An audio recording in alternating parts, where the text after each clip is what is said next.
So I'd like you to give a big round of applause and welcome to the floor, Anne Cotton. And me, thank you, and Nancy, for your inspiration. Really, what you said resonated a great deal with me as well. Certainly that sense of what is our experience and how do our experiences shape our values. In my own case, yes, Catherine, I'm from Wales, and in my family, my grandmother had a very profound impact on my life. She left school, age 12, because her father was critically injured in a coal mining accident in South Wales. And at that time, there was very little in the way of compensation. The family was given £30 by the mine owners for his life. And my grandmother, my great-grandmother, had 4 children, and my grandmother left school and was apprenticed to a milliner. So in my time that I spent with my grandmother growing up, she would say if I was sitting down, read a book, she would not tolerate my inactivity. And she didn't want me to help her in the house, she just wanted me to read. And that had a very profound effect on me, her passion for education. And always she ended her letters to me with the line, "Please excuse grammar and spelling." And I must say that I didn't really understand the full import of that, how her own sense of herself, how her confidence had been diminished by her lack of education. But it certainly didn't in any way diminish her commitment to education. So that was really in my DNA. And I also grew up in a very politicized community because the South Wales, when I was growing up, was still looking back on the Depression, on the strike, the general strike of 1926. The stories were still, as in the 60s, coming through from that time. And I remember one story about my grandfather who went on a walkabout with other miners because that was one less person to feed in the family. And of course, the miners returned to work after 6 months. Their wages were cut as a punishment. Hours were added onto their working week. And Winston Churchill complained in the House of Commons that the media was too supportive of the miners. So, you know, that was my milieu. That was my own history. And Nancy, you said something about listening. You said you're not a listener, but I think you are a listener.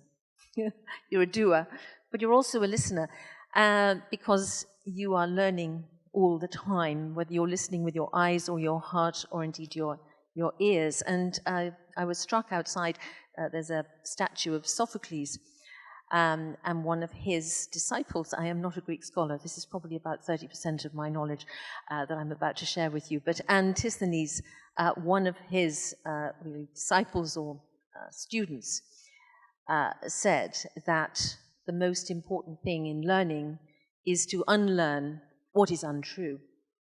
And that's really where my story begins this evening. And on the sense of listening and unlearning and learning from others, I also want to share my time this evening by speaking, but also listening. And I want to open it up to hear questions and comments in a little while. So it really begins when I went to Zimbabwe. I was studying at the Institute of Education in London, and I was a mature student. And I went out to do my field work. I was planning to do postdoctorate work. I was planning to do a PhD in Cambridge and carry on. And I was interested in the issue of exclusion from education, particularly for girls. And I went out thinking this was going to be my journey. But in fact, when I got to the poorest place in Zimbabwe, which is Nyami, where the Tonga people were shifted when the Kariba Dam was built in 1956, 57,000 people in the river valley were forcibly resettled, I met a level of poverty and vulnerability that I had never encountered, that I had never comprehended, and it disturbed me very greatly. And I felt there was a really an ethical dimension of this for me, that should I continue to study the problem, or should I find out more and be part of finding a solution? And that might sound supremely arrogant. In fact, it was really an emotional response, a visceral response to what I was seeing. And I felt that the community trusted me to share with me their stories. I was working, of course, with an interpreter, but that trust for me was something that I did not want to betray. But to this whole issue of unlearning, at the time in international development, the context was one on this issue of girls' exclusion from education, where the blame, in fact, was laid at parents' door.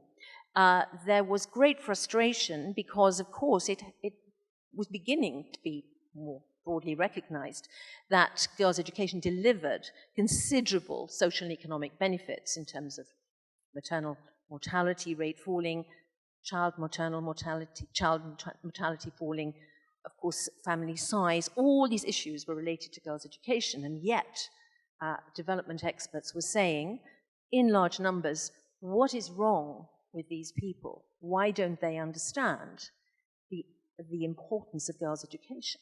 And I found that deeply disturbing, because when I went out to Mola, to the village of Mola in Nyami Nyami, what I found was the kind of level of commitment that I'd seen in my own grandmother, and I related back to that. I saw people, parents, grandparents, who themselves had not been to school because of the racialized education system of Zimbabwe before independence, when there were only 60 places for every 1,000 black children in a segregated system, where even those black children who did go to school had £7 spent on them as opposed to £72 spent on every single white child. It was a deeply racialized system. And they hadn't had the opportunity, and they were now absolutely committed to education for their own children. But at the point of transition from primary into secondary education, parents had to pay, and they could not afford the costs of secondary school education for all children. So a choice had to be made. And if you looked at the socio-economic environment, it absolutely favored boys. So the reality was that it was a rational choice to educate sons. And because they had a much better chance of paid work in the future, they had more freedom, they were safer if they traveled to find jobs, etc. So to me, it seemed that the issue was really putting the blame on poor people. And nothing has changed, has it, in that regard? Poor people are blamed, continue to be blamed for their own demise, for the poor decisions they make.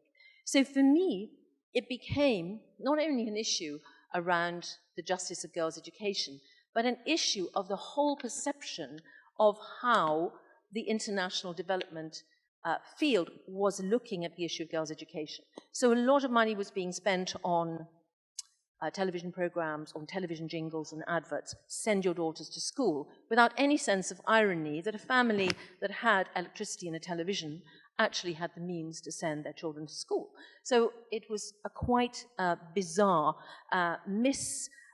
miscalculation and a misspending, frankly, on an issue of huge importance. So I came back to this country thinking maybe, this experience, this novice that I was, might be perhaps listened to, and found I was almost universally rejected as, yes, a novice, and that clearly I had heard and been told what the community wanted to tell me. I asked how would they have known, but nevertheless, everything that I had learned from the community was disregarded. And that I was told, basically, good luck, don't give up. I was significantly patronized. And what kept me going was this sense that, this is really unfair. It's not a question of the criticism of me personally, it's the criticism of this community. So that really was the starting point, and that was a very profoundly important moment of learning for me. And I have to say that position that I hold around the conventions of international development have not changed. I find that the whole, the context in which we learn is very much weighted to top-down, to a kind of fairly brief sojourn somewhere, and actually the context of listening is a very poor, I think, quality in this sector. And it's one that needs to be, I think, really very much addressed in all those institutions engaged in education on these very, very important issues. So for me, the question was, well, what next? Well, I did subsequently, yes, set up CAMFED. And it was really to say, girls are saying they want to go to school, parents are saying they want to go to school. Well, let's address the economics here. Let's provide the means. And indeed, that was the evidence base that indeed parents wanted their daughters to go to school. The challenge came, actually, at the point of marriage, when husbands or prospective husbands said, not sure about this, educated women, far less easy to control. Well, yes, that is indeed the case.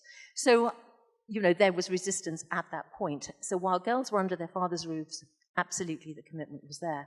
So we directly support more than 1.4 million girls across 6 countries, and exclusively in the rural areas. So let me just tell you something about the way we think and work.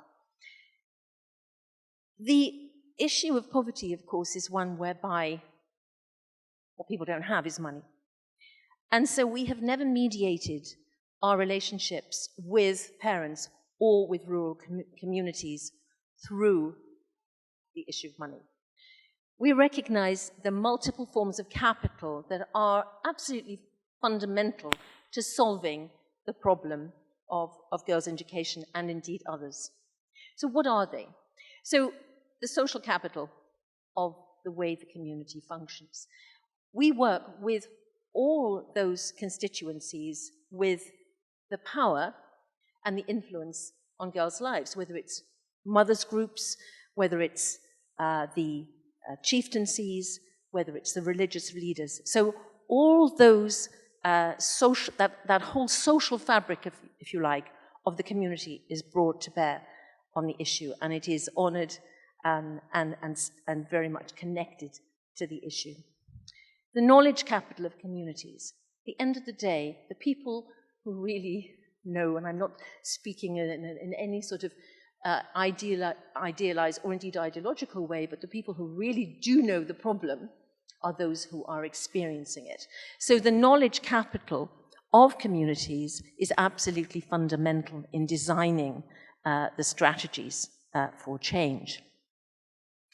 The institutional capital. So oftentimes in a poor rural community, there will be institutions are there, but they are significantly, there's a significant underinvestment. It might be because, for example, there might be the local district education office, but the local district education office has no petrol to put in the vehicle that sits outside. So it cannot build its institutional network through the rural school system because it simply cannot visit. So how do we create the circumstances whereby those institutions work in a way that is meaningful for them and indeed for the community? How do we enable that? And that's a very one that can be done in an extremely cost-effective way.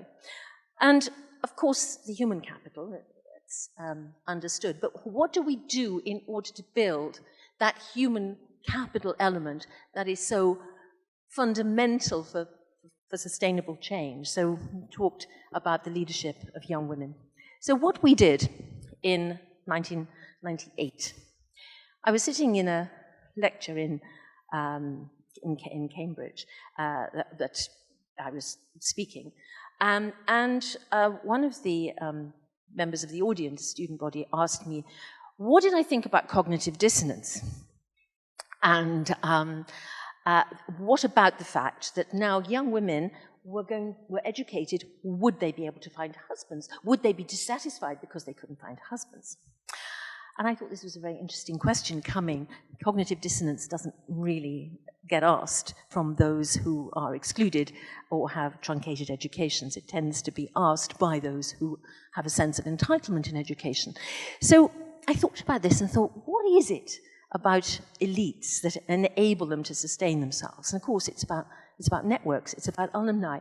Why can't rural girls in Africa have their own alumni? So we created CAMA. And CAMA, that moment, has been probably the most significant moment in Camford's history. There are now over 55,000 members in that alumni. One of them, Abigail Kayindu, is on Secretary General Ban Ki-moon's Education for Youth Forum. She's an advisor. She turns up in all kinds of international spots. Then we have Angeline Moromiro. Angeline is, in fact, our regional director for Africa. I have known her since she was 13 years old. She's one of the first who came into the program. Fiona Muchemberry is leading our work into South Africa, working directly with the Ministry of Education on the issue of child protection. She is from Zimbabwe. She was our first lawyer. Ranyararo Machingaidzi, she is a pediatrician in Angola. She said to me, you know, when I'm in a hospital and I see a nurse being unkind to a poor rural woman, I say, don't speak to that woman that way, she could be my mother, because all these young women are from very poor rural backgrounds. They understand what exclusion means from a psychological, a social, and an economic point of view, and they are getting into positions of influence to actually change institutions from the inside. And I do believe that when people combine that opportunity of transformation through education and a background of poverty, you combine those two things and you have an extraordinary capital base in terms of human capital, in terms of knowledge capital, in terms of social capital. There are nobody that I see more committed to change, more with greater agency, greater levels of agency than these extraordinary young women. So I want to end there just on that snapshot of Camford, but I want to open it up to you and ask, you know, about your comments, your experiences, questions, comments about this whole issue that we are so invested in and care about, which is really global justice. Thank you, Anne.